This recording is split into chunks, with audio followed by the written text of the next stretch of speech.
I know this is very unorthodox to begin an introduction this way, but I wanted to actually read uh, Aurora's self-description from her website because it's one of the most poignant, most beautiful, most eloquent descriptions that, and I couldn't have written it. So, I just wanted to say this because this really describes, I think, who she is. She says, I am a writer, an artist, a historian, a teacher and mentor. I'm also an activist, a healer, a revolutionary. I tell stories with medicinal powers. Her herbalist who collect wild plants to make medicine called it wildcrafting. I wildcraft the details of the world, of history, of people's lives, and concentrate them through art in order to shift consciousness, to change how we think about ourselves, each other, and the world. The stories we tell about our lives shape what we are able to imagine, and what we can imagine determines what we can do.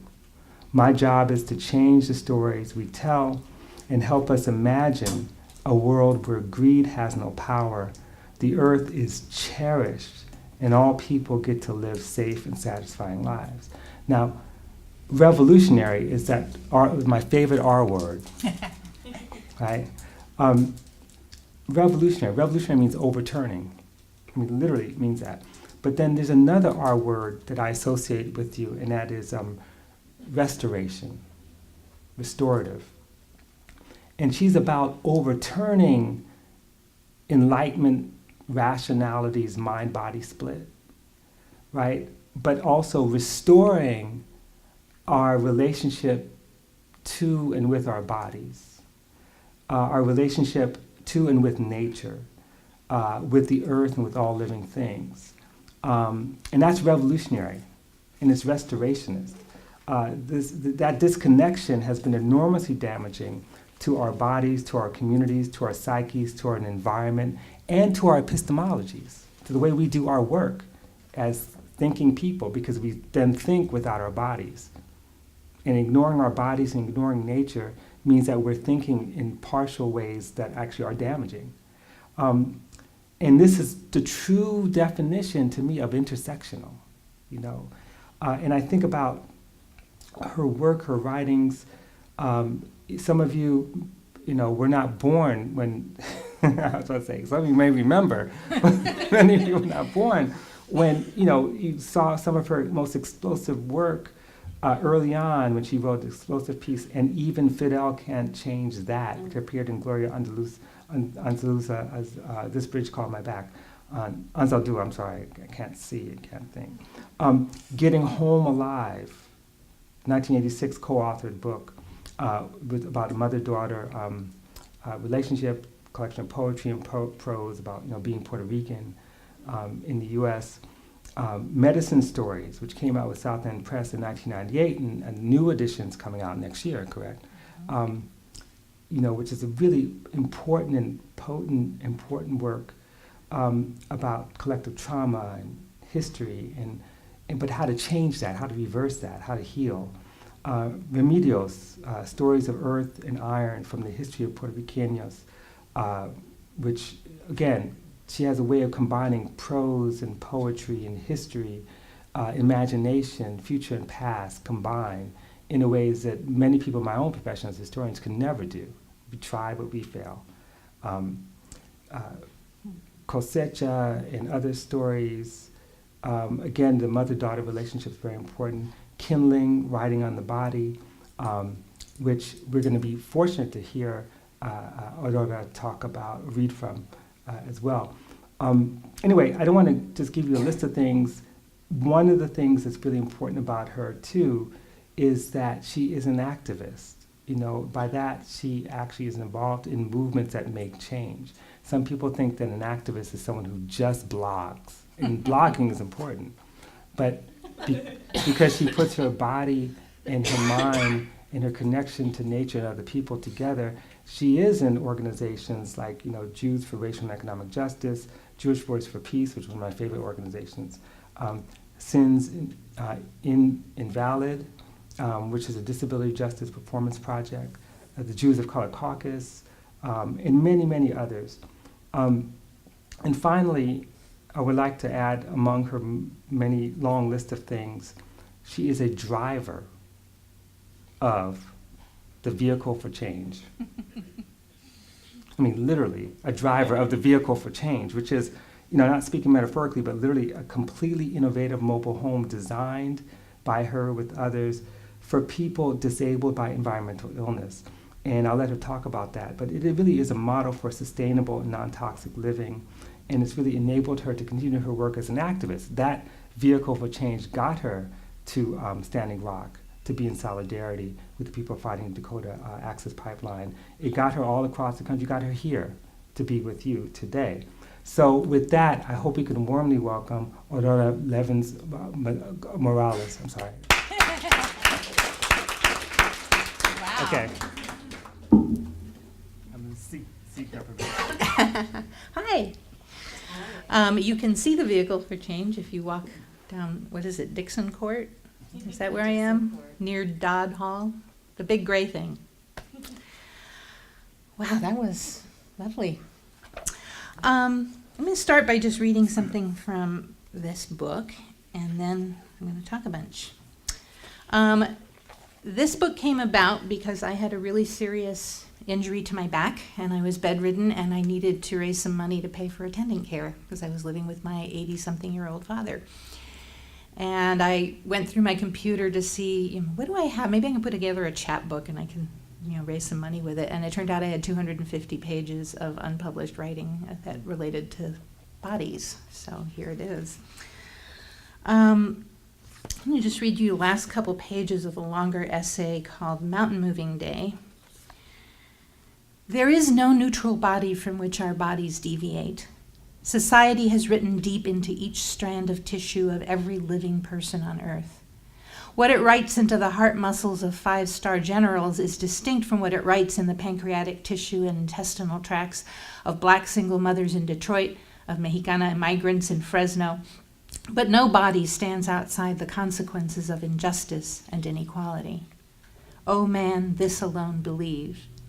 These words are the lyrics to a creative collaboration across time between late 19th and early 20th century Japanese feminist poet Yasano Akiko and Naomi Weisstein, born in 1939, feminist psychologist, neuroscientist, and founder of the Chicago Women's Liberation Rock Band.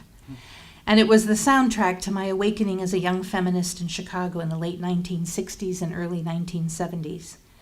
I saw it silk-screened onto posters by members of the Chicago Women's Graphics Collective with whom I lived after I dropped out of high school in 1970. All sleeping women now awake and move. All women whose muscles ache with permanent inflammation. All women who find lumps. All women whose babies miscarry one after another, whose life expectancy is stunted by malnutrition, who, because of industrial farming and free trade, no longer own plots of land to grow food, who work in dangerous factories or sell sex in urban slums. My bodies and your bodies make a map we can follow. We are connected to every jobless reservation and scarred, stripped tract of rainforest, every factory takeover and vacant lot community garden, every malaria death and clean water project, every paramilitary gang and people's constituent assembly. Our bodies are in the mix of everything we call political.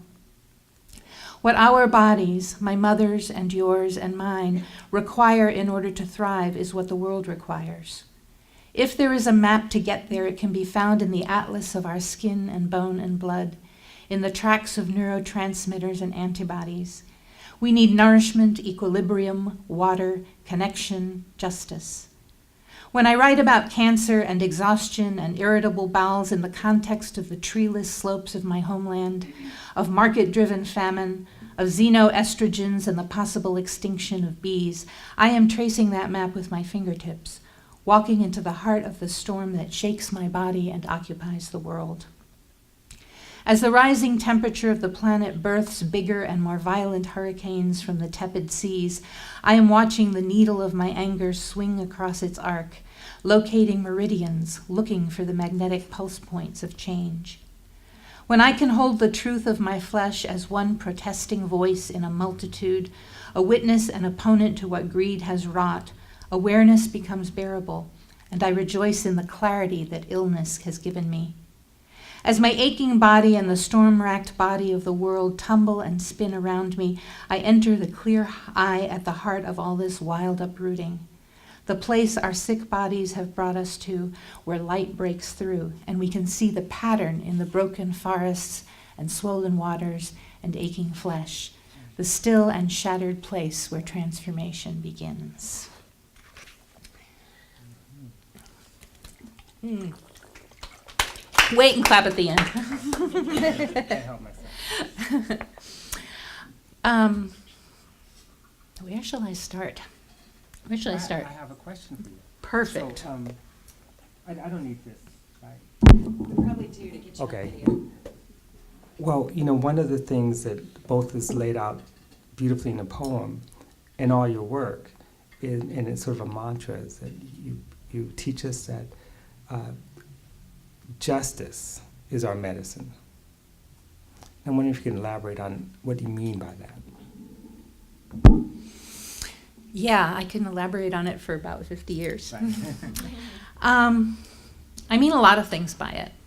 I think it's pretty commonly and fairly deeply understood that oppression is bad for one's health. The details of that can use endless excavation and detailing. But everything from the poisoning of our planet around us, the way in which work is structured that is extremely destructive to our well-being, but also that the ways in which both illness, disability, and environmental destruction feel like it's all a continuum to me. Our bodies, I actually invented a word that's in an essay I haven't published yet called Guanacan, which is a Taino, with the indigenous people of Puerto Rico, constructed word that means our center, and I use it to mean body, mind, environment thing. Because we have a permeable relationship to our environment, and our environment is both ecological and social. And that's the reality of what we call illness and what we call disability, is that there's a collision between our selves and that environment. But one of the things that happens in an oppressive society in our society is the privatization of suffering. Mm-hmm. And so part of what I mean by justice is our medicine is that the individualizing of our understanding of health creates a sense of blame and shame around not being healthy. And in fact, our society pretty much only glorifies the bodies of white heterosexual 25-year-old athletic men. And everybody else is in some way considered to be socially disabled, if not literally so, but is in some way defective. And that understanding the bigger picture around the ways our bodies respond to our environment and interact with our society helps to shift that.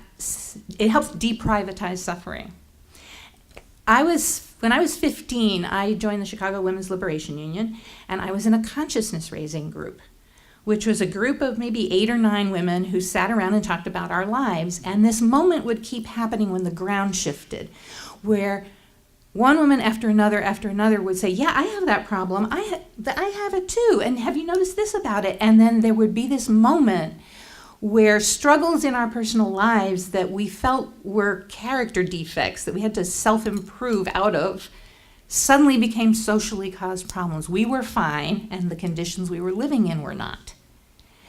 Well, the way in which healthcare, I want to be careful not to merge disability and illness because they are different experiences, but they have certain elements in common, which is the making of our bodies wrong in one way or another. And there's a tremendous sense of wrongdoing attached to health struggles. I'm going to give an example from my own life. I want to talk to you about my epilepsy, because it's an example of how to zoom back and get a bigger picture of a health situation that the medical establishment doesn't do.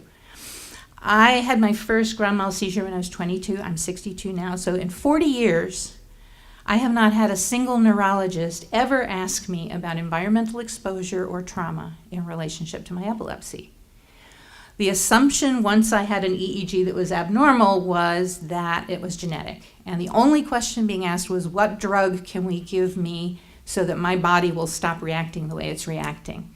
So basically, how can we get my body to shut up? Had they asked broader, even medical questions, it would have emerged that most of the systems in my body are overreactive, that everything is revved up. And that would have been interesting to explore, well, how come? If they had done what I call a eco-social body history, instead of a narrowly defined medical history, they would have found out that my mother is Puerto Rican of indigenous heritage, my father is Ukrainian Jewish, and that I have genocide on both sides of my family. Epigenetics is revealing that that kind of historical trauma actually does get passed down genetically, that you have certain vulnerabilities that go through the generations when you have that kind of trauma. They would have found out that my mother's family were small-town landed gentry in Puerto Rico, and they obsessively married their own cousins to keep property in the family and concentrated genetic problems. And I have 9 variations in my liver enzymes that make it difficult for my body to process toxins. They might have found out that my parents were communists in the 1950s. They were blacklisted, could not get work in the United States. The Korean War had just broken out. My father was determined not to fight in it and concerned that he would spend a lot of time in jail. And so my parents went off to Puerto Rico to spend some time together there. And they couldn't get work there either. And somebody said, get a farm, then you won't go hungry. 1951, they bought a piece of land in Puerto Rico. It was, 6 years after the end of World War II, and all the producers of nerve gases were trying to figure out what to do with their leftover products. And there were tons of new pesticides being created that were based on nerve gases, were based on those weapons. The way these pesticides kill insects is to destroy their nervous systems. One of the pesticides that was being promoted and which my parents used on the farm was something called dieldrin. Dieldrin is used in laboratories to create epilepsy in lab rats so that they can test anti-seizure medications. And the recipe through which they create epilepsy is small, irregular doses. My father would come in from the farm covered in dieldrin powder and pick the toddler up. I had the same kind of exposures as a small mammal that rats do to create epilepsy. If they had asked any of those questions about my family history and about my exposure to toxins, they would know that I had had exposure to dieldrin in utero and as a toddler, up to the age of 2.5. They would also have found out that the FBI came around the house all the time. They would have found out that I lived a period of my life pretty terrified, and that I had cortisol pumping through my body a lot. I also, as a result of many different factors, ended up in the hands of a trafficker of children as part of the international sex industry that flourishes in colonies, and particularly colonies that have military bases and tourism. Puerto Rico is a center for trafficking of people, drugs, and weapons. And I fell into the hands of a local branch of that industry. So for a number of years, without my family's knowledge, I was being sexually exploited and drugged. That did things to my liver, that did things to my nervous system, it did things to my adrenal function. So my body was flooded with cortisol for a long period of time. That destabilizes people's nervous systems. So, zooming back from not just what kind of seizure did you have and when, which drug is going to work, you see that there are a lot of factors converging on my body and making me jittery and reactive. And because of the genetic weakness in my liver, the toxins piling up also added to that, and my nervous system ended up being kind of the primary weak link. And so I started having seizures as an 8-year-old, although I didn't know what they were. And I now have a doctor who defines my main health problem as hypervigilance of the external boundaries. That the different systems intended to protect my body are all on red alert all the time. So I have a lot of digestive issues and inflammation in my joints. Inflammation is supposed to protect us. It's supposed to be a short-term thing that protects from injury. When it's chronic, then it starts creating all sorts of other problems in our bodies. But because he had that larger perspective, he was able to come up with a diagnosis that I actually think is true. I have seen practitioners in 20 million different fields who each diagnose a small piece of it. So part of what I'm talking about when I say our justice is our medicine is understanding the relationship between what's happening in our bodies and the social structures around us. My epilepsy is related to colonialism. It's related to sexism and racism and migration and political repression and histories of genocide. You know, oftentimes I think practitioners feel like, okay, I know all of that, but what can I do that's actually different? And I think this, asking for the deep story, is really a big piece of the answer. My brother, who is an artist organizer who does visual art, says there are two kinds of organizers: those who understand that storytelling is at the center of social justice work, and those who haven't figured it out yet. It's a hard question to answer because I think I grew up on a coffee farm in a rainforest in western Puerto Rico, where nature was my teacher all the time. My father was an ecologist. My mother was an amateur naturalist. They were both communists. They were deeply radical in a very human way. My parents, somebody said they were the sweetest revolutionaries they'd ever met. They really tried to live as if they were in the society they dreamt of creating.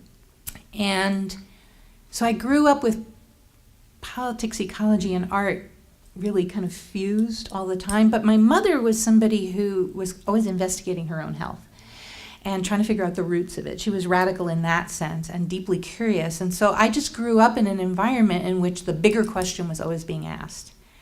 My father, as a scientist, was always expanding the boundaries and saying, you know, he has a couple of books that are critiques of biology and talks about what happens when you ask questions that are too small. So I always grew up wanting to know a bigger context for everything. And understanding that the conditions we live in were created. My father used to say, things are the way they are because they got that way, not because they have always been that way. Something happened to create it. So I really had a grounding in a sense of history. And so when I started having my blood sugar going up and down like crazy, I wanted to understand things about what makes bodies stable and unstable, and what are the different things that sugar reacts to, and just to try to ask the bigger questions, I think, from my teens. But I also understood fairly early on that the bigger the questions you ask, the more power you have to do something. It's generally, I think, a big misunderstanding that comes with being an activist in a really exhausting society is that it's easier to solve small problems than big ones. And I think the opposite is true. I think that the bigger the picture of what you're trying to change, the more you can mobilize people's passion and commitment and interest. That when you segment things and look at a small problem, my brother calls it the Titanic Compact, which is how do you improve conditions on the Titanic without questioning the course, the ownership of the ship, or what's going to happen when it hits the iceberg. And the example I sometimes give is environmentalists promoting the compact fluorescent bulb, which addresses one problem, consumption of electricity. But they're made with mercury, which is poisonous for consumers and for the workers producing them. They're primarily produced in coal-fired plants in China and then shipped, in oil-run freighters. And they create at least as many problems as they solve. And what happens if it's trying to solve too small of a problem. The question that really should be being asked is, how can we illuminate the world after dark without exploiting people or planet? How can we do it without toxicity, social or ecological? And if you ask that question, you immediately come up against oil companies. Mm-hmm. And the minute you come up against oil companies, you have the potential of an alliance with, the people in Nigeria who are trying to deal with Royal Dutch Shell, and the people in Ecuador who are trying to deal with Chevron, and the fishing people along the Gulf Coast. And you have the potential for a far bigger alliance if the question you're asking is, how do we stop oil companies from determining the shape of our societies and our technology? Then you've got a whole lot more that you can mobilize. The people who are fighting Royal Dutch Shell in Nigeria do not care about compact fluorescent bulbs. Mm-hmm. So how do we ask a big enough question, even if the steps that we have to take in the present are smaller? And I talk about, this is one of the essays that's going to be in the new version of Medicine Stories, that people who are interested in social justice have to simultaneously have their eyes on the stars and their feet in the mud. That we live in the present and visualize the future and steer by the future we want and make decisions in the mud and correct our course accordingly. And we can't always have everything that we're struggling for in the present, but we choose the fights based on, do they build more capacity for later? Right. And that's how we distinguish between something that's a Band-Aid and something that's a step. Does it make it more comfortable on the Titanic? Or does it start dismantling and changing course? And, that's the question I think to ask about any kind of activism is, are we settling for too little? One of the many things I quote my father on is, anytime it appears that two good causes are in conflict, it's because no one's asking for enough. Mm-hmm. Not that people are asking for too much, but too little. You have loggers and environmentalists at odds with each other because nobody's asking for a sustainable forestry that supports people and birds. People are trying to solve a problem within the Titanic and take for granted the structures around that. So the same thing happens with healthcare, where we try to get more delivery of healthcare to people, and we try to incorporate cultural sensitivity into it, but we're not asking the bigger question, which is, in what kind of society would people not get sick so much?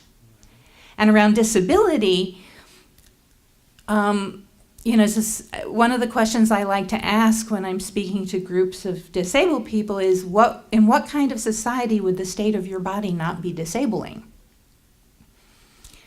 That Martha's Vineyard was isolated from the mainland for a long period of time, and they had a very high incidence of deafness. And one of the results of that was that everybody was bilingual. People spoke English and sign. A generation after contact was reestablished, people would come in and do oral histories and say, well, so was the mayor deaf or hearing? And people go, I don't remember. Because in that society, it wasn't relevant because everybody spoke both languages. Deafness was not disabling in that context. In what context would autism not be disabling? How would we have to structure work and education and a whole bunch of other things so that the particular neurodiversity of people on the spectrum people could contribute whatever the gifts of that were and be able to navigate what was challenging about it? I don't know, I'm spilling all my stories at once, but one of the things I like to think about is the things that we consider accidental that I don't think are accidental. For instance, a spinal cord injury in a car accident. That's a direct result of a capitalist economy that requires people to go at 60 miles an hour, which is not an inherent human need. That structures the cities and transportation structured partly by the oil companies and the automobile companies that dismantled trains and trolleys and other kinds of public transportation so that they could profit more. And cities that are structured with, suburbs and work centers distant from each other so that you don't have, people have to commute. And a structure of work where people are overworked and have to rush around and are speeding home because they're not going to get, only going to have an hour and a half before their kids are asleep. And they want to see them before that happens. So you have people moving at that high speed, and car accidents are considered natural. They're considered a kind of normal thing that happens. It's not anybody's fault. But it's actually an unnatural disaster created by the way our economy is structured. It's a public health problem related to the corporate control of urban design and transportation. So that's some of the stuff that happens if you zoom back. It's like what happened to black people in New Orleans after Katrina was not a natural disaster, even though it was framed as one. See, I'm going to give long answers to your questions. Actually, no, I'll follow up on that. Why you said so much. By the way, just a little comment. A light bulb went off when you talked about neurodiversity, what spaces, what communities, and having written about Thelonious Monk and jazz. There are areas of music and musical practice, and where there's this wide neurodiversity that's kind of accepted, but it's precisely the journalists and the historians and the critics who then highlight what is a kind of working diversity and then sort of say, well, so-and-so is crazy, so-and-so suffers from this, so-and-so is, to separate out what is actually, and even questions about the autism spectrum, that, you see that among musicians, and yet, they function not only perfectly fine, but, everyone sees each other as a musician first. But we then kind of impose certain structures to sort of separate them out. But I had to follow up on the big question. I mean, one of the things I find really fascinating about your work is the fact that you treat sustainability, which is to say, saving our planet ravaged by racial capitalism, by corporate and state violence, as inseparable from the issue of inclusion. That sustainability and inclusion are sort of inseparable. They're sort of part of the same process, which is to say, by inclusion, we have to be clear, not inclusion in the sort of university sense of making sure that we have good, tokenism. Not tokenism, but really it's ending all forms of corralling, caging, dispossession, disappearing, terror, subjugation based on racism, heteropatriarchy, ableism, class oppression. That's what I mean by inclusion, ending those systems.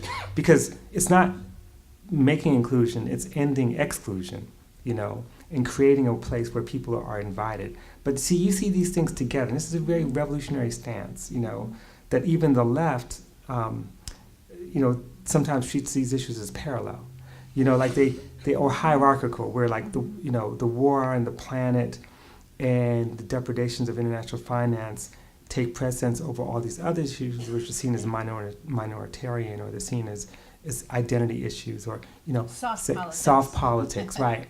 And one of the just as you think about that question, I remember being a little bit annoyed when Ta-Nehisi Coates' book came out, and I'm already annoyed with that book for different reasons. But one of the things that annoyed me was at the end, people got excited that at the end he said, which is correct. He says, "Look, the planet is in peril, so we need to really come together around this."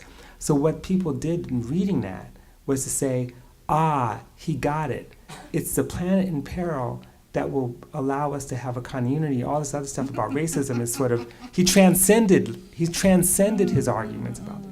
So I just wanted to talk a little bit, kind of riff on this question of sustainability and inclusion. Oh, yeah.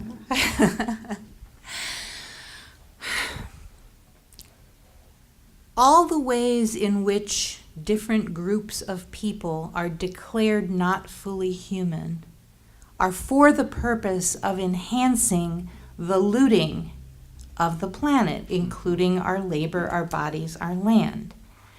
They are driven by the exact same force that loots rainforests and rivers and, cuts open the earth and does open pit mining. It's all driven by the same force. So that's first.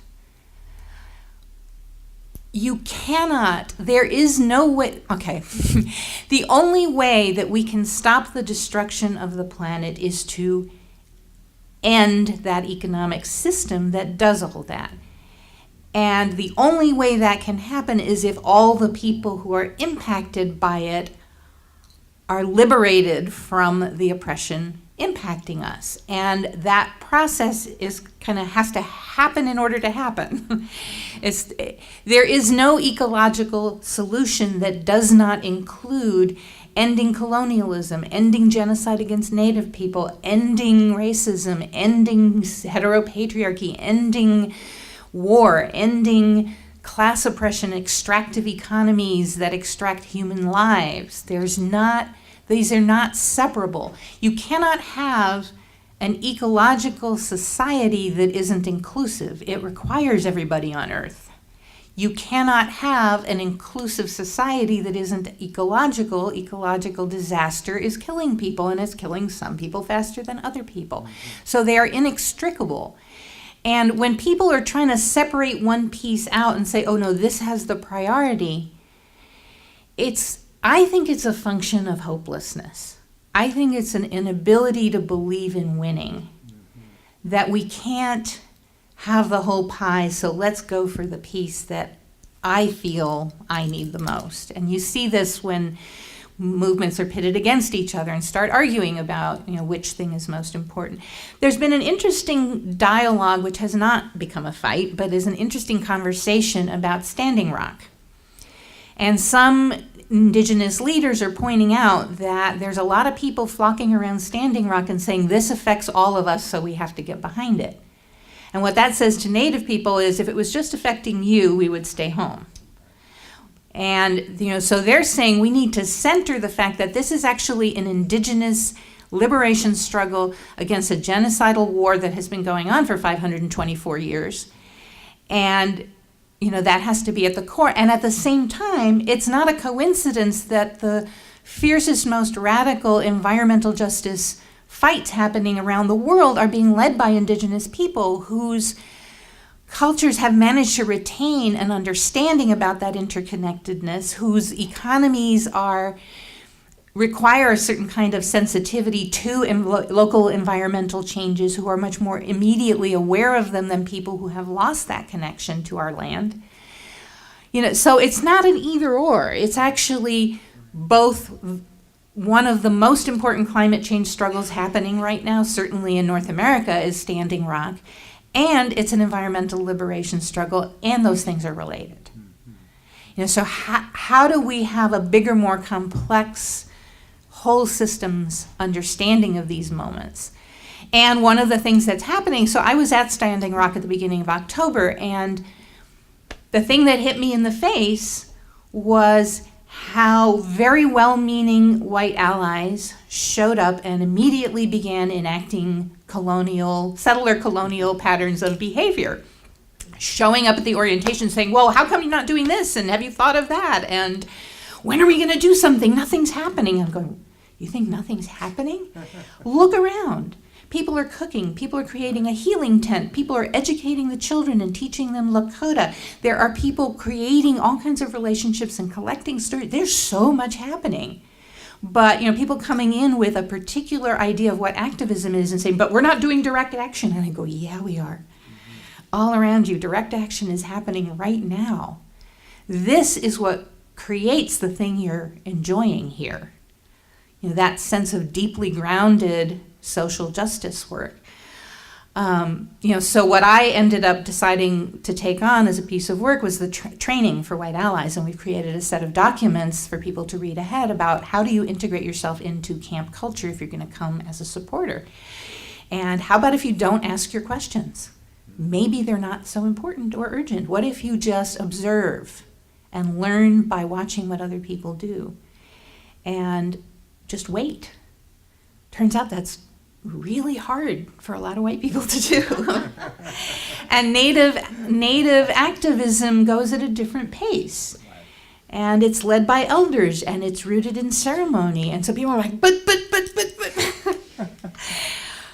I don't know what led me down that particular path, but I guess it's the integration of all of those different pieces. And it's another way to think about inclusion too. And to link it back to the things I talk about around trauma, part of the origin of those settler behaviors is the violent disruption of European people's relationship to their own indigeneity, their relationship to their own ecosystems. That was the violent suppression of European pagan traditions, the witch persecutions that killed massive numbers of women whose crime was having a relationship to the natural world. The splitting of mind and body was also the splitting of people from the natural world, so that the natural world and the people who were nature-ish could be exploited with a clearing conscience. So you have all of this science and theology coming out of that period in Europe talking about, the mind being the closest, the minds of white men being the closest thing to God, and women's bodies and animals and people of color all being kind of contaminated with earthliness, which was bad. And therefore you can strip mine and you can enslave and you can rape and you can do all these things because that world is kind of soulless. There was a huge debate about whether my people had souls among Catholic priests in the Caribbean at the beginning of the conquest period. Should these people be converted or just enslaved? Which thing is going to work best for us? And you decided to do both. Yep. Yep, full package. Right. Well, I'll just see. I'm glad I'm not sitting in the audience because I'd be applauding every 5 minutes. It's so brilliant. I'm blown away. Okay, so I want to open it up soon, but I just have 2 more questions. One, since this is since your talk is sponsored by Disability Studies, you also have the concept and practice of disability liberation. Mm-hmm. And I think a lot of us who are not familiar with disability liberation, but may have some relationship to social justice movements, may not know what we can learn. And if you can elaborate on that. Yes, I can. The history of disability liberation politics has gone through a number of stages. And early on, there was a disability rights movement that was very focused fairly narrowly on basic access, which was absolutely essential. It wasn't available, but didn't include a broader analysis of the interactions between disability and other oppressions. And there's now a movement called Disability Justice Movement, which the organization Sins Invalid that I work with in the Bay Area does a lot of work around, that does talk more about the interrelationships of different oppressions. I think there's a step beyond that, which is disability liberation. I don't want disabled people settling for be nicer to us. And make some room in the organization for us and stop creating so many barriers. That's all good stuff to fight for. But I believe that disability liberation has a tremendous amount to teach the rest of the left. I think that all the oppressions I'm able to think about start with demanding that we override our bodies in the service of someone else's interests. And it starts from childhood, when everything from, relieving ourselves, sleeping, when we can move, when we don't move, when we eat, when we don't eat, are restructured to basically around the work schedules of our parents, which are determined by capitalism. But we're trained early on to override our bodies because that's what capitalism needs from its workers. You need to be able to, get up when you don't want to get up and spend many hours doing repetitive motions or sitting in one place, or that's part of what school teaches us, is how to not wiggle around when our bodies demand movement. People with disabilities, people who are defined as disabled in this society, because there are many different ways that our bodies have functioned differently and create obstacles, and there's a lot of different things that happen to our bodies. What's defined as disability are those conditions of the body that interfere with what this society defines as productivity. And so we have bodies that can't comply with the demands of capitalism. And capitalism treats that as a kind of crime. I had an odd experience of applying for disability right as I was about to go to Cuba to receive rehabilitation. And the 2 different narratives about my bodies that I was receiving were perfect illustration of this. The narrative from the SSI people was, prove to us by answering how many inches you can lift, how many pounds, how many times a day. I mean, the form is, people have filled out this form. It's 200 pages long of ridiculous detailed questions. Prove to us that you deserve any resources, because you're taking them away from people who actually deserve them, who are productive, and you're not productive.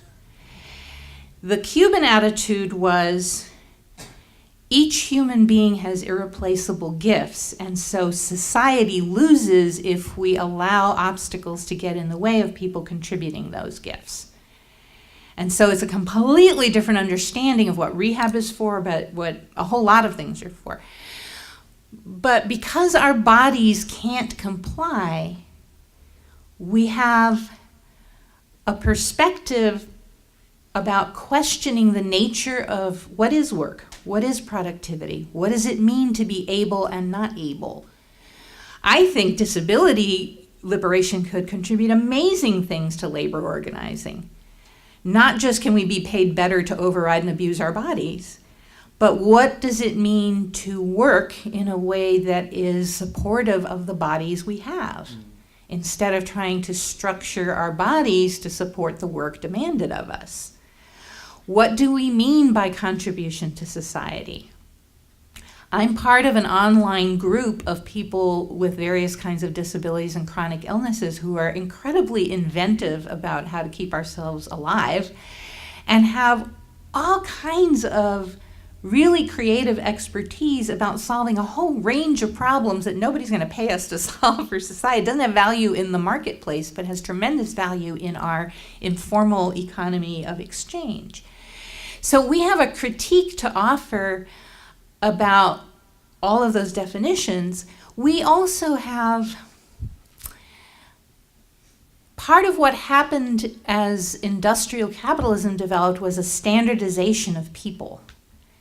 So it's not that disabled people were not oppressed in feudal society, but for instance, in the farm country where I grew up, there were people with epilepsy, there were people with developmental disabilities who were part of the household and farm economies and worked at their own pace at whatever they could work at and were integrated in. When you have standardization, then everybody has to work at the same speed and with the same force and with the same, it's like those tomatoes that were big in the 70s that were grown to be square so you could pack more of them in a crate. They didn't taste like anything, but you could pack them into a crate. That the standardization of people is one of the features of oppression that we have by and large kind of come to accept on some level. That there's ways that we take it for granted as one of the conditions of our lives, and people with disabilities, partly because we can't, have learned resistance to that and come up with creative, different ways of being. We're a prototype for a society that celebrates the full diversity of human beings. So neurodiversity is a term most people don't know about, but our minds work in a lot of different ways. There are certain kinds of things I really can't do because I have had 6 head injuries as a result of having epilepsy. I land on my head on concrete floors, and some of the neurons in my head get smashed, and I've had a stroke.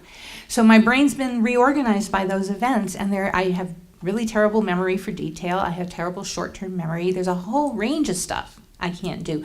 But I'm really good at sort of right brain dominant pattern seeing. I can see large numbers of connections between different things.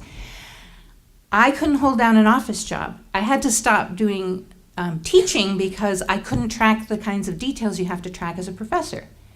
But I'm really good at doing this kind of a talk where I can follow the connections and streams of thought. What if our whole society was asking a different set of questions? Instead of how can we maximize profit, how can we maximize human satisfaction? How can we create an economy in which whatever body-mind combination each of us has gets fully drawn out and we find out what it can do? Lenín Moreno was the vice president of Ecuador and then became a special advisor on disability to the UN in Geneva and is now running for president of Ecuador, and was disabled during an armed robbery, has a spinal cord injury. When he was vice president, he poured massive resources into services for disabled people and did a door-to-door survey of everybody in the country and asked every disabled person, what do you need? They spent huge resources and vastly expanded the budget for services for disabled people. And I wrote an open letter to him because one of the things he was asking was how can we prevent disability, which skates awfully close to eugenics, which is manipulating who gets to be born. And when you come into that with a set of oppressive assumptions, then it gets pretty ugly. Most people don't know that until I was 16 years old, epileptics could be forcibly sterilized in this country. It was illegal for people with epilepsy to marry. It was assumed that it was genetic and also that it had all sorts of moral implications. We were supposed to be sort of psychopaths, sociopaths. But asking the question, are you sure that what you're describing as sort of health disasters are not actually a diversity that we have not yet had an economy that knows how to welcome? What I think of the people in my life who are disabled and the things they know because they're disabled that able-bodied people don't know, that we can't afford to not have that wisdom and understanding in our society, that the different relationships with the world are incredibly enriching. So, I want to see a disability justice perspective incorporated into all activism. And I'm in a group right now, which is the Jews of Color Caucus of Jewish Voice for Peace, in which we are doing that. And you got all these urgent people having to agree that we're not going to have a 12-hour meeting. And that that we need to take frequent breaks, and that people can't talk through each other, and that our meetings will not start at 8 in the morning, they will start at 11 in the morning. And there's going to be ample snacks, and we're going to stop at an early hour because we have bodies.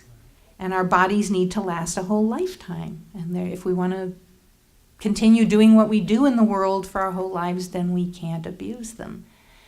And that's actually part of our liberation work.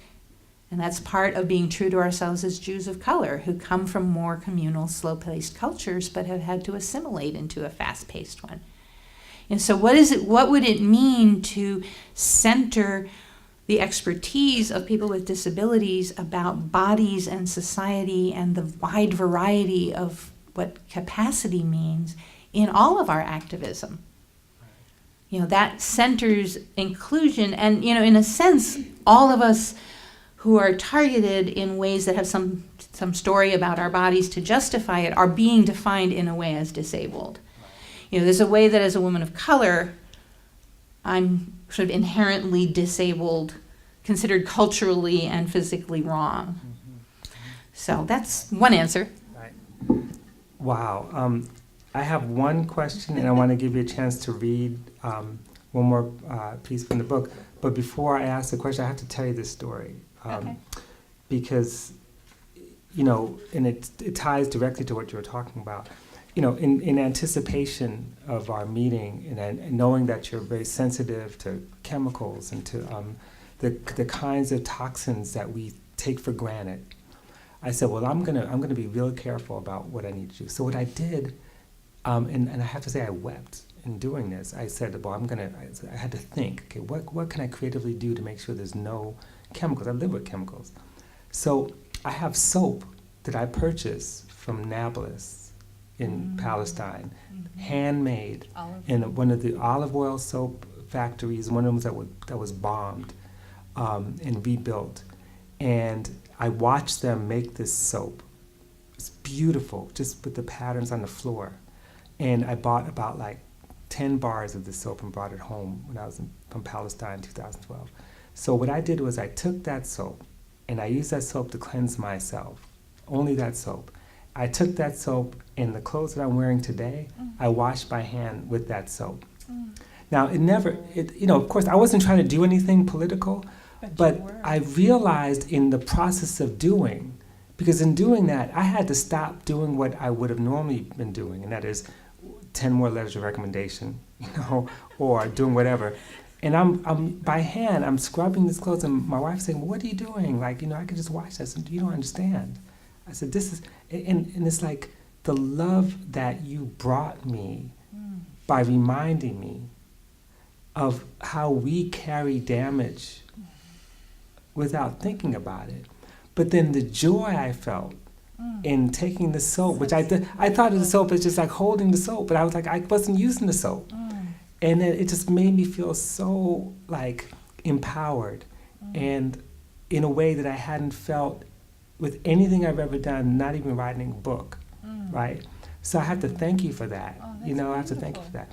And so there's that. So my And question. it's a soap made by indigenous Yes. people in an occupied land upon whom chemical warfare is being made. Exactly. And that connection, the connection with Palestine, which I know you have a relationship with, and we could probably get to that in the Q&A, but it's something that had meaning because I was able to see that soap made and see how it was made. And they said to me in the faculty that we've been making soap like this for generations upon generations. Anyway, so my final question, and I'd love to hear you read, just has to do with what practitioners and advocates could take from your work. What would be the primary suggestions for those who are wanting to understand how to translate your ideas, whether we call them disability justice, disability liberation, into their work? And that means like practitioners in medicine and mental health or social services, law, or public policy. And so if you can answer that question and feel free to read whatever you want to read. Okay. Ask the big question even if you don't think you can solve the big problem, is the thing I would start with. I think that often practitioners are aware of the role oppression plays in the health of their patients, but don't feel individually that they can do anything about it. So, it's limited to, calling out certain things like, police violence is a public health problem.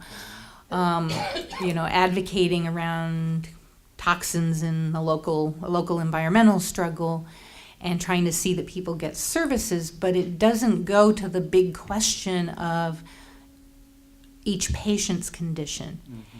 And I think that sometimes people feel like, well, why bring that up if there's nothing that can be done? The thing is, it's not true that nothing can be done. Nothing can be done alone. And if you have people who are ill having a chance to connect that, for me, people with epilepsy are advised by the National Epilepsy Foundation not to tell. It's so stigmatized.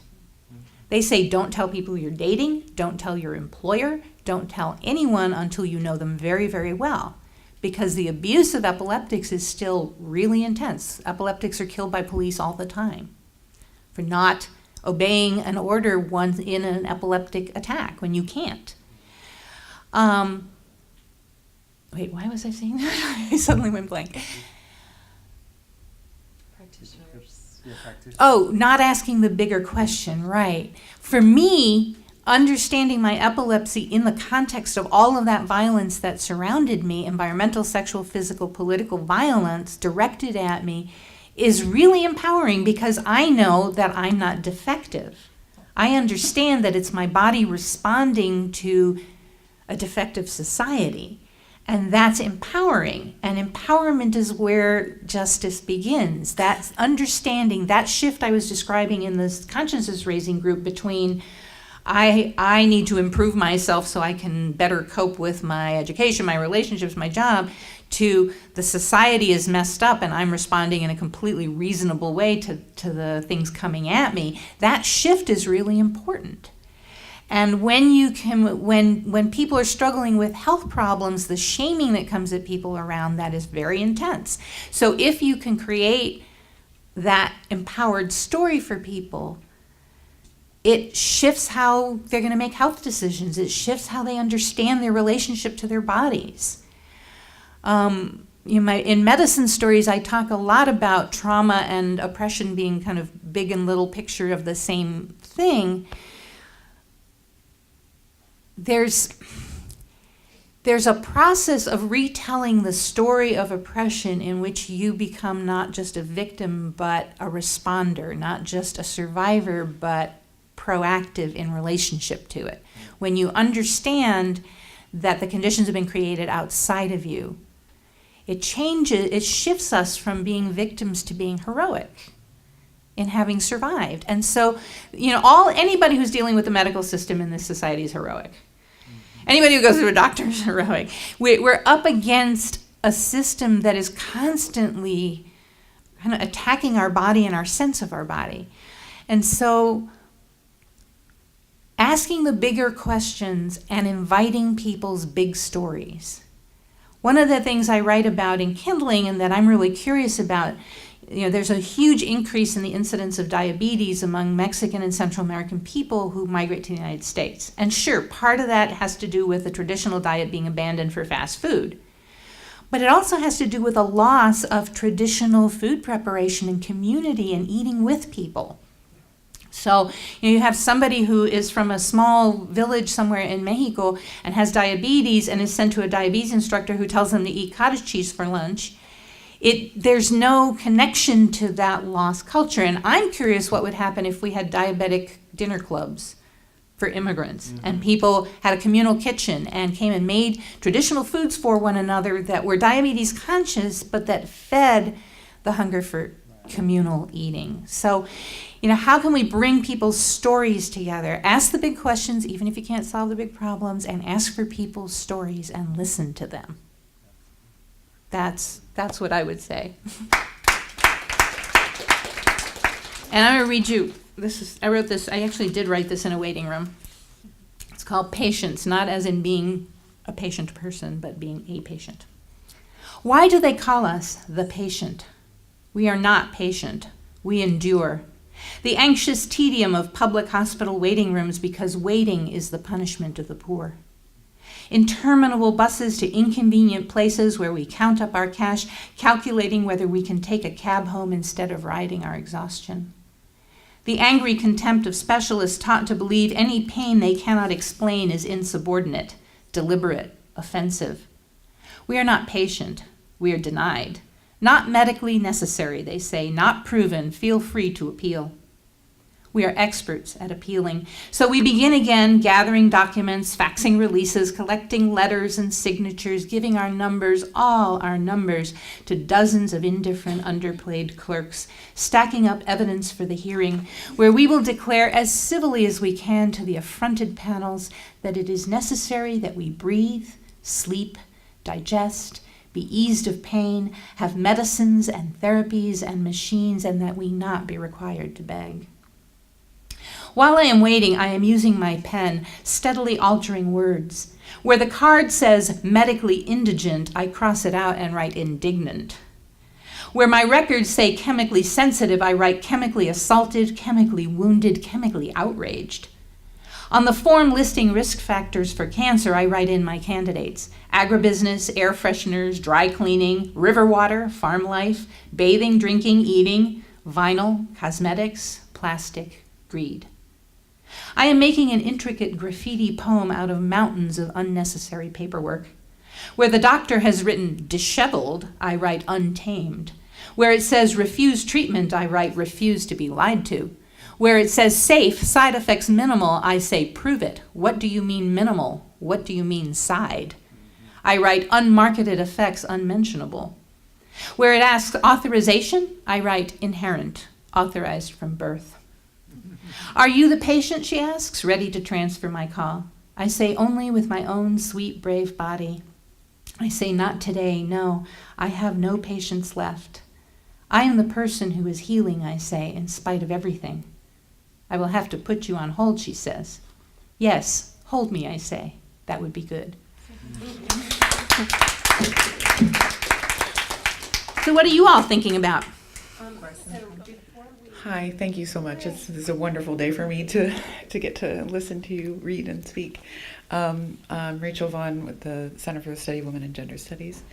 And I'm an oral historian, and so the very last, all of the things that you said, but the very last thing of asking for people's stories and listening to them was really, really important.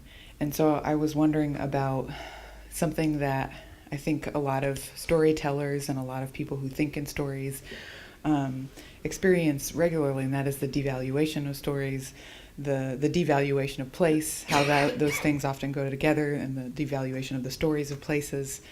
You talked about the dapple, I think is one example of that. These are things that are often seen as passive, as retrograde, as thinking behind and refusing to move forward. And I think those of us who see the values of those things see them as radical and forward-thinking and direct action, as you mentioned. So I was just wondering if you could speak a little more to that. I would love to speak some more to that. Oh boy, this is really quite entangled here. stories determine what we think is possible. The stories that we carry about the world, the stories that we carry about reality determine what we think we can do. If we cannot imagine something, we can't do it. And so the work of organizers is to identify the dominant stories that people are living with that allow them to live under horrific conditions and to shake them up and to offer new stories.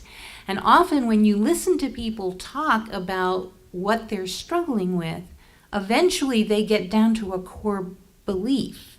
And that's the place where people's shifts can happen. So to me, stories are the organic way that people change. Stories are the ways that movements happen. The actions that we perform as activists are stories. When I participate in a BDS boycott of candles that are made in Israel for Jewish ritual, I'm saying, you think that's a Jewish ritual object, and I think it's a symbol of occupation and oppression, and that it pollutes the ritual. I'm changing the story of what that object is and renaming it.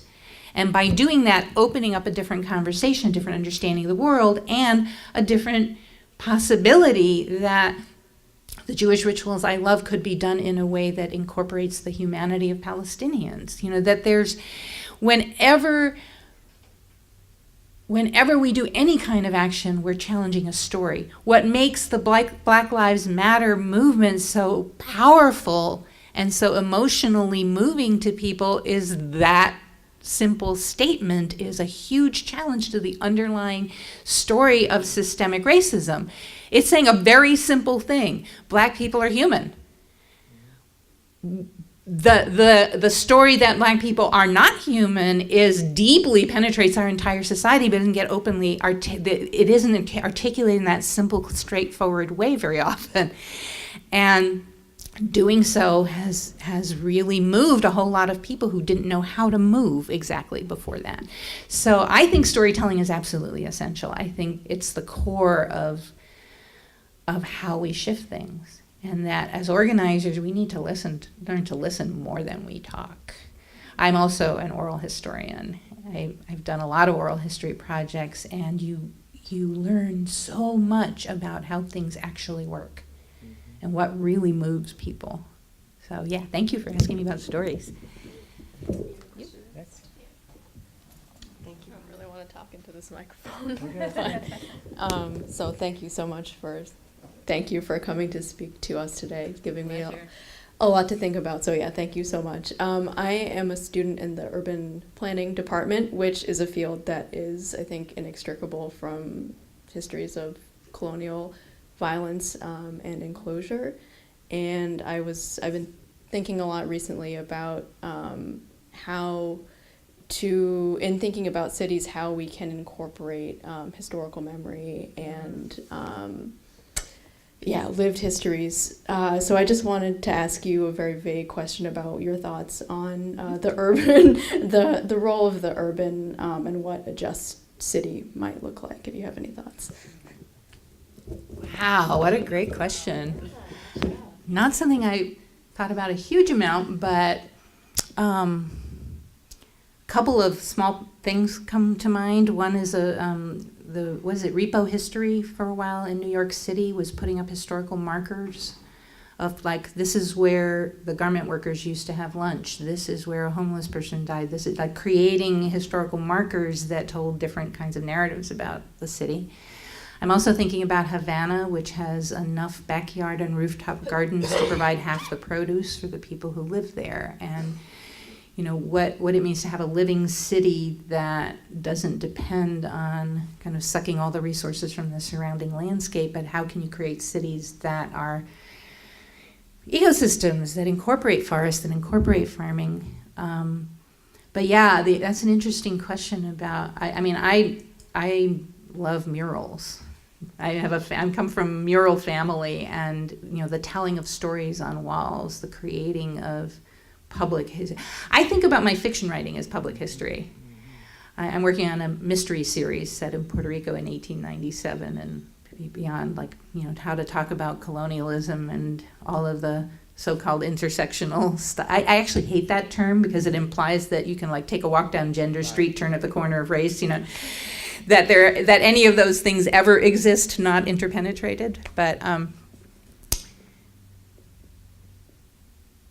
I think that the more we listen to each other's stories about those things, the more we can be creative about what's possible. So, I haven't thought deeply about it, like I said. One thing people may not know is that in Standing Rock right now, there's like a 30-day moratorium on the permits have been held up, and so there's like a brief kind of breathing space. And what people are using it for is to start building an eco-village on the reservation and start creating a community that mirrors the kind of energy economy that people want to see, which I think is a brilliant use of all those people hanging around there and the cold weather. People need to keep moving, so they're building a lot of longhouses and starting to create a solar-powered community there and to bring some of the energy resources that should be the alternative to DAPL. So I don't know if I answered your question, but it was a fun thing to think about. Yeah, it was a big thought anyway, so. Any others? Okay, come.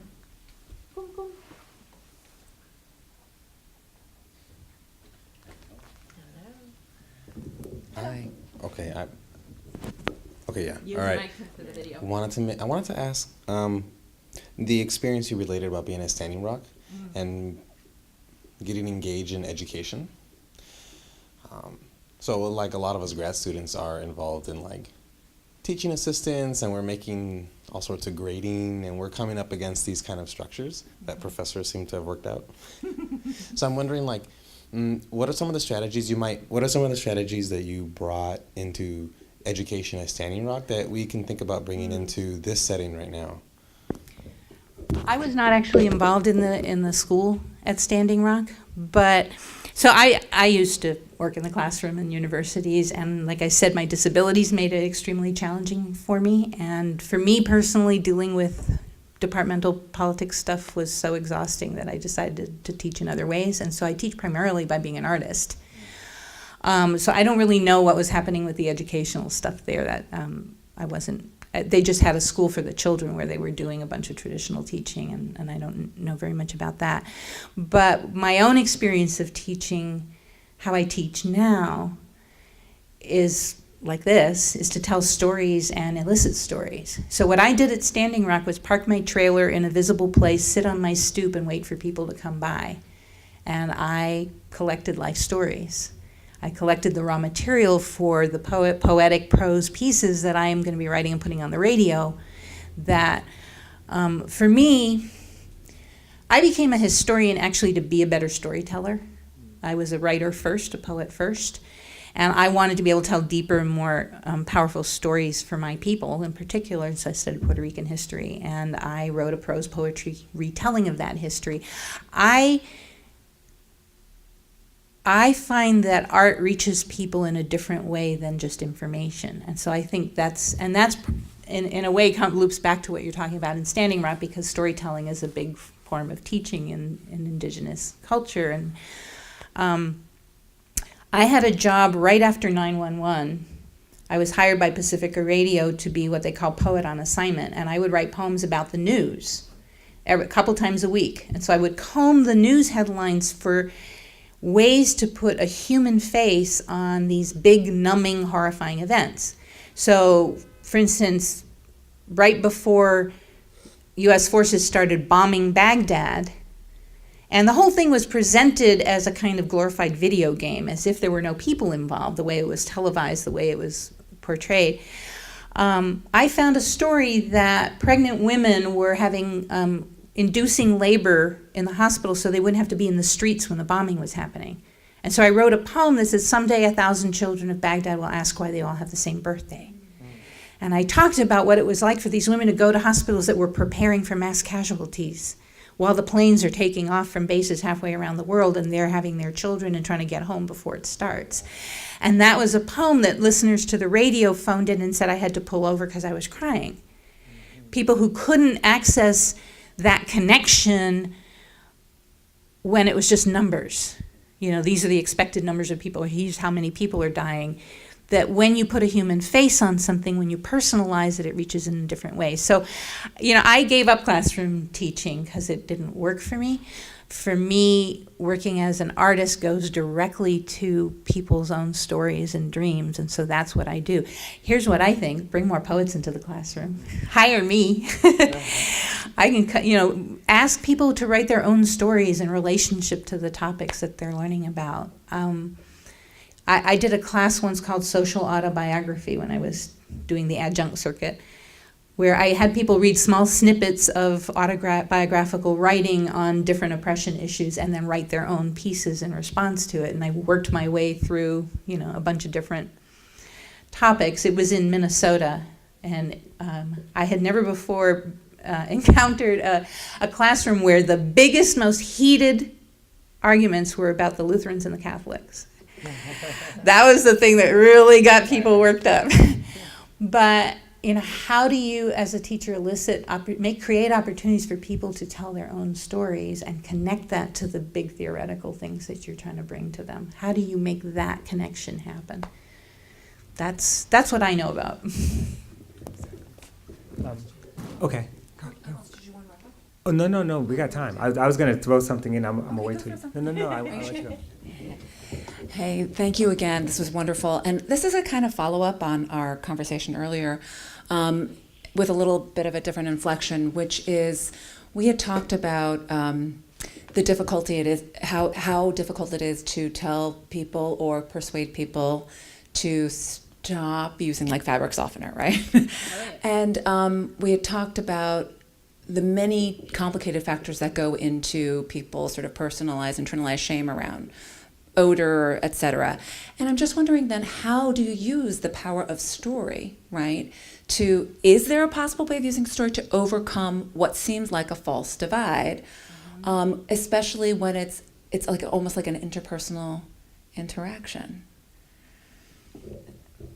Well, all interpersonal interactions happen within the context of the larger structures. So one of the stories I was telling over lunch is that I ended up having to leave an apartment I was living in, partly because of mold, but also I had next door neighbors who used the most stinky laundry products you can imagine. You could literally smell them a block away.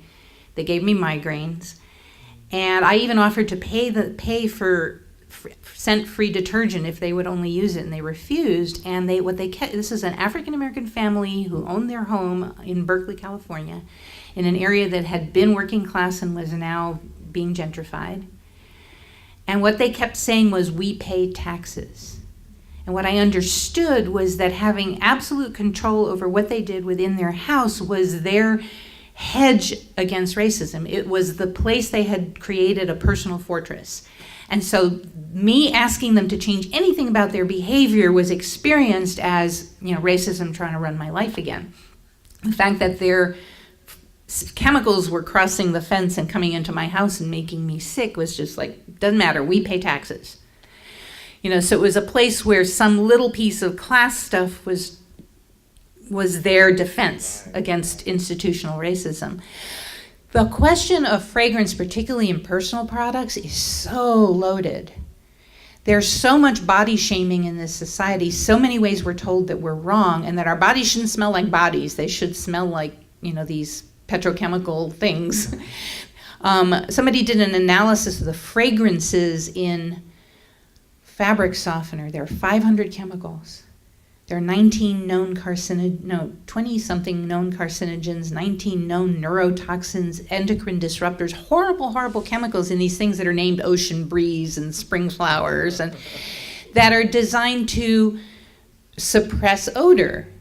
Fabric softeners were invented to soften and mask the smell of synthetic fabrics as they were first being manufactured around World War II. Nylon and Dacron, a bunch of that stuff had a nasty chemical smell, and so they saturated them with chemicals to make them tolerable. A lot of the fragrances that were sold are meant to mask toxic smells and also to capitalize on people's bad feelings about their bodies. So stuff about odor has been incorporated into oppressive information about lots and lots of different groups. One of the most horrifying inventions of the chemical industry is like vaginal sprays, where you're supposed to actually put chemicals in your genitals to make them not smell like they smell naturally, and these things like burn you, and it's kind of torture. But people of color are told we smell bad. Jews were in Nazi propaganda. Jews smelled like garlic for some reason, even though it's not a big feature of Ashkenazi cuisine. There's read English literature is full of references to smells of onions and cabbage as being associated with poor people and with immigrants, with Irish folks. There's tons of stuff about smell that we're then sold all kinds of fragrant products to try to correct. So we're going to be more attractive and more acceptable and more assimilated if we use fragrant hair stuff and body stuff and cover our bodies with these things. And so there's a lot attached to it. So when I ask somebody to change their fragrance, it feels like this very personal, you're telling me my body's not okay.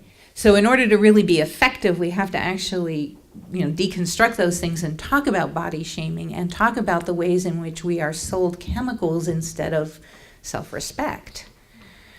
That we're told that all these products, which are actually really dangerous and make us ill, endocrine disruptors in laundry products being used with babies changes people's hormone balance. It changes chemical neurotransmitters in their brains. It's really horrifying that the diapers come with massive amounts of perfume in them, and now there's garbage bags that have perfume in them. I have to really hunt around to find unscented plastic garbage bags.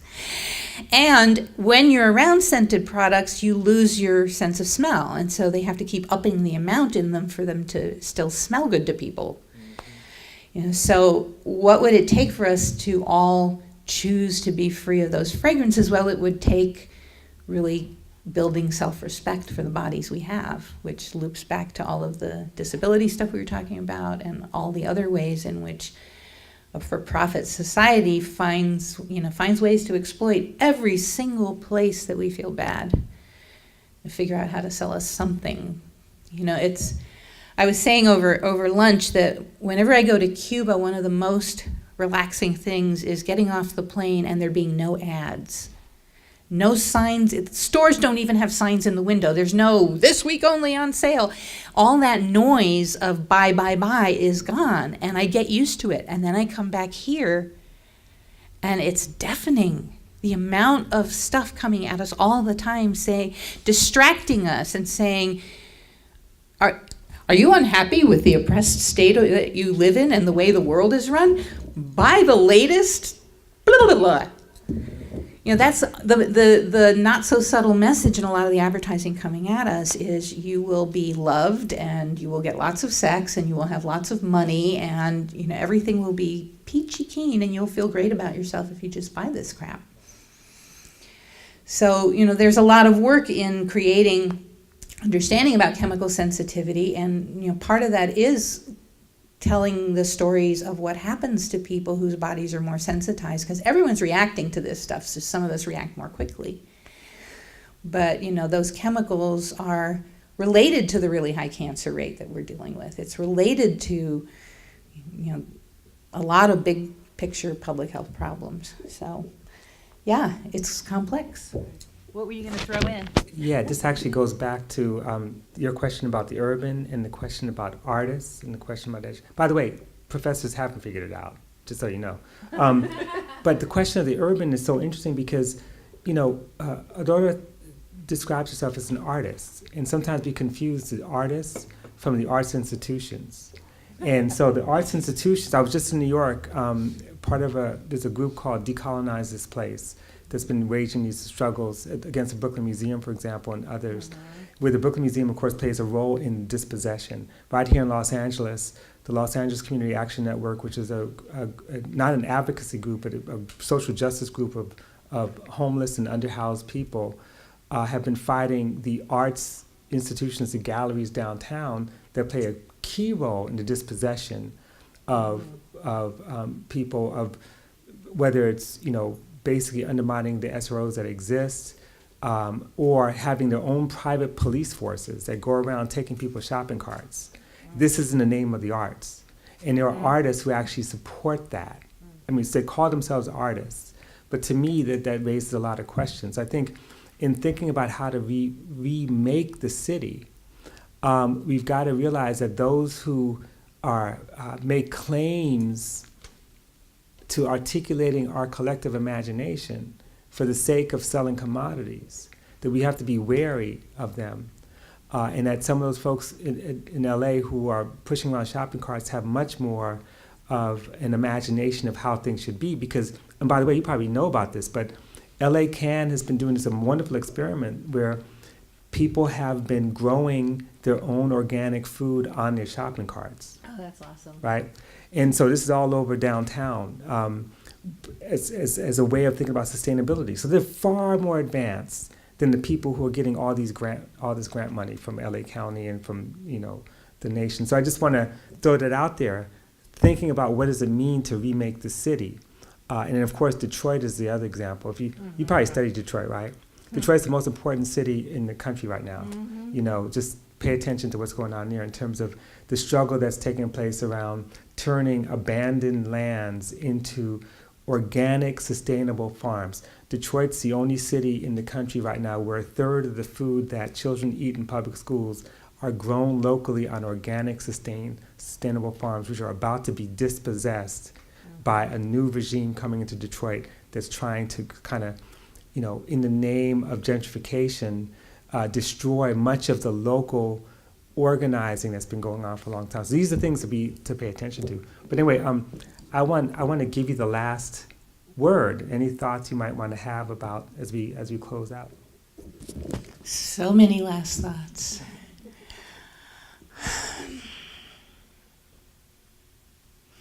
Well, the thing that's in my mind right this moment is that art matters.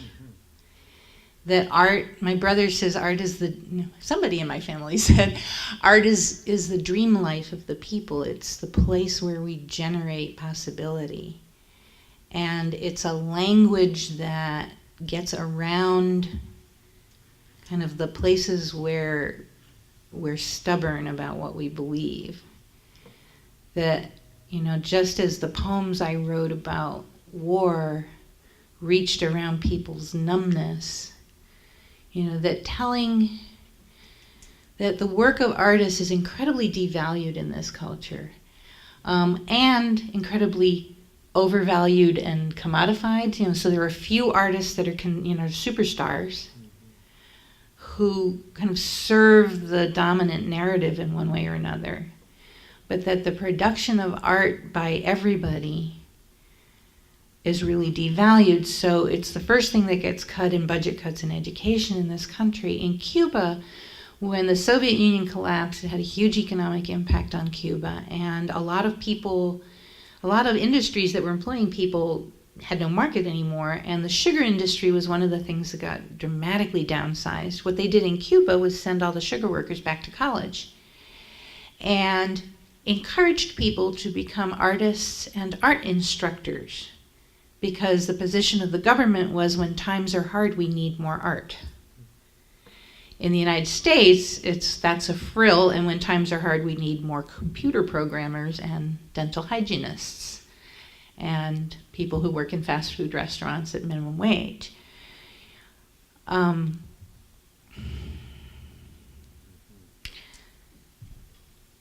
don't know what else I want to say about that, except incorporate art into the work you do. Bring artists into classrooms, into medical practices, into law offices, into hospitals. When the earthquake happened in Haiti, Cubans already had hundreds of doctors on the ground who had been there for a while, but they got a bunch more, and they put an open-air hospital up within 24 hours. But a group of artists came as a brigade along with the doctors, and their idea was to work with Haitian artists and create some way of people telling stories about the earthquake. And there were a bunch of kids who'd been separated from their families and were living in the parks, and they did a workshop for the kids one day, and the kids said, "No, we need this every day." And they ended up sending a whole brigade of artists to stay there and work alongside the doctors. And they said it's the first time in our long history of medical solidarity that we've been able to attend to body and soul together in that way. And the importance of having artists in a disaster zone helping these children create drawings and masks and expressions of what they had experienced was incredibly important and healing. So think about art, I think, is my last word. Once again, Aurora, I can never say, I say Aurora, but my Spanish is terrible because I have to, but you have to join me in thanking, once again, Aurora Levins-Morales. Thank you. And buy books and I'll sign them. And yes, there are books available in the back. This is Kindling, right? And some other books. This is Kindling, yeah. Kindling is available. So you should make sure you get, and by the way, you're so lucky that you got to have this experience, this opportunity, because rarely do you have a true sage. And there are few sages at university campuses, trust me. So thank you.